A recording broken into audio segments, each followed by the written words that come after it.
Genesis 35. Jacob returns to Bethel.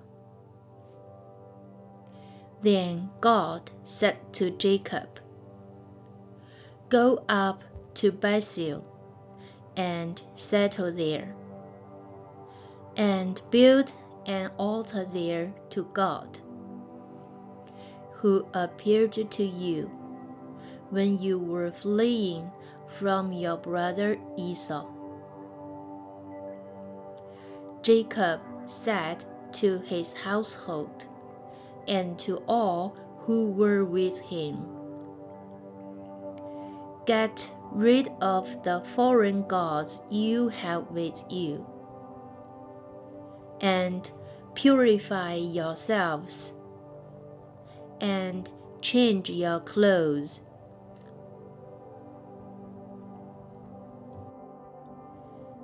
Then come, let us go up to Bethel, where I will build an altar to God,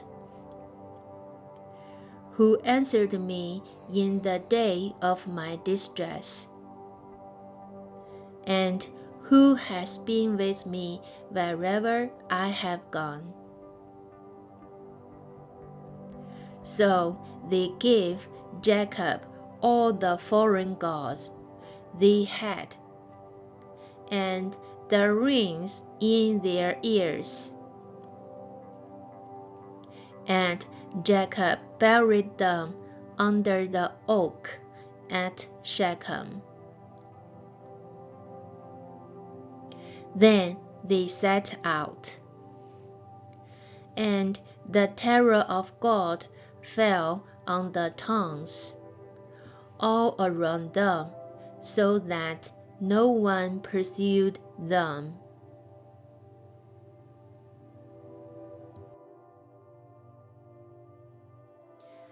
Jacob and all the people with him came to Luz, that is Bethel, in the land of Canaan.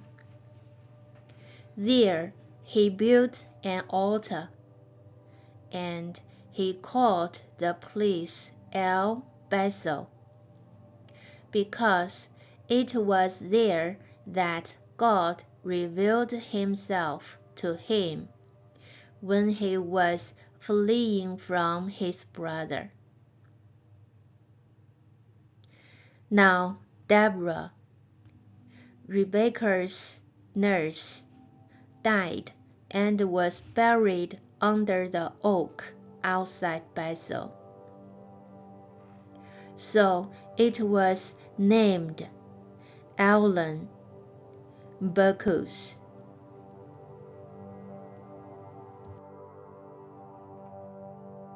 After Jacob returned from Paddan Aram, God appeared to him again and blessed him.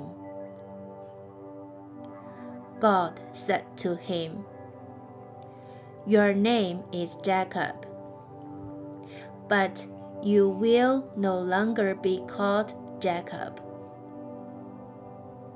Your name will be Israel." So he named him Israel.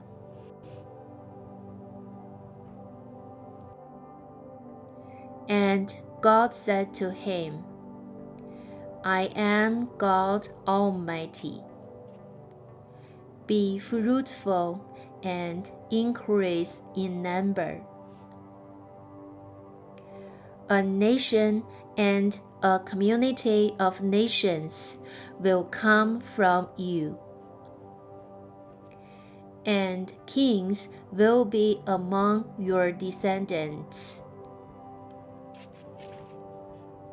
The land I give to Abraham and Isaac, I also give to you, and I will give this land to your descendants after you." Then God went up from him at the place where he had talked with him.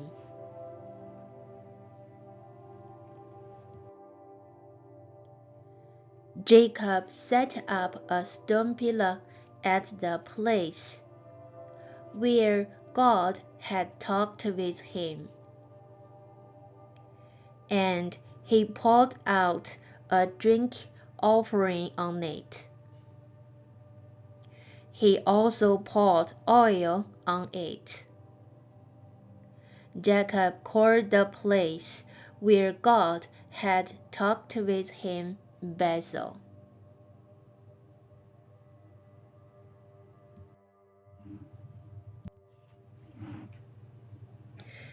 The death of Rachel and Isaac. Then they moved on from Bethel. While they were still some distance from Ephrath, Rachel began to give birth and had great difficulty. And as she was having great difficulty in childbirth, the midwife said to her, "Don't despair, for you have another son." As she breathed her last, for she was dying, she named her son Ben-Oni. But his father named him Benjamin.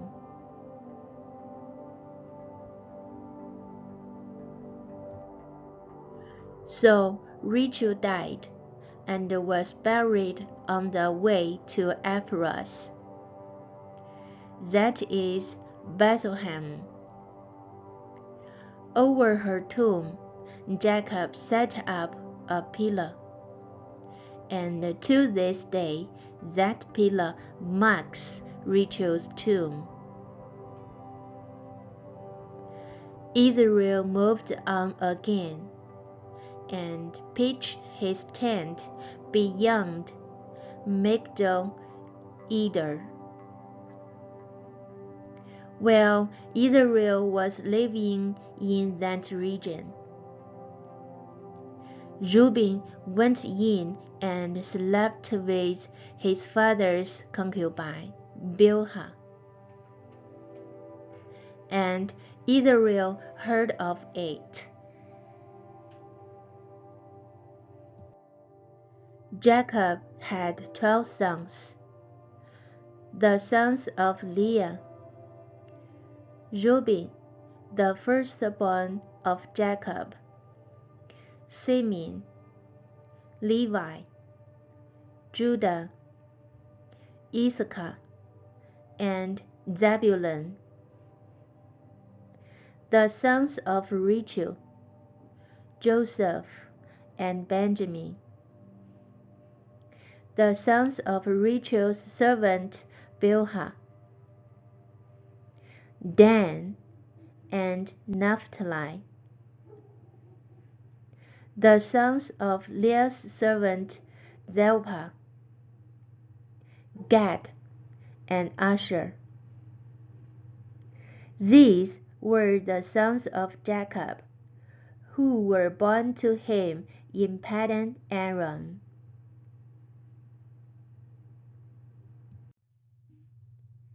Jacob came home to his father Isaac in Mamre, near Kiriath Arba, that is Hebron,